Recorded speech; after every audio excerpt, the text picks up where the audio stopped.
Ey Xudoyim, axir bu qabrga kechagina mayit qo'ygan edik-ku. Kim buni qaytib ochdi? Mayit qani? Balki qorovuldan so'rarman. Qobil dedim. Nimalar bo'layotganidan xabaring bormi? Qobil chiqa qolsang-chi. Ey Teshavoy. Ertalabdan nega buncha baqirasan? Undan ko'ra borib qabr kavlasang bo'lmaydimi? Qo'yib yuborsang-chi ahmoq.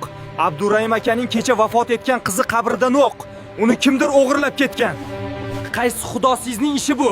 Men uchastkavoyga xabar qilaman. Bu noinsoflarni topmaguncha qo'ymayman. Seni esing joyidami? Hech kimga aytma. Muammo ko'payadi. Qabrni esa avvalgidek ko'mib qo'yamiz, bo'ldi. Ha? Menga farqi yo'q. Men baribir aytaman.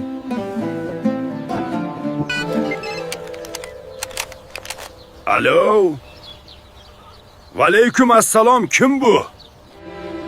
Begzod aka, men Teshavoyman. Qayerdasiz? Siz bilan gaplashib olmoqchiman. Ha, Teshavoy, kelaver. Men ishxonamdaman.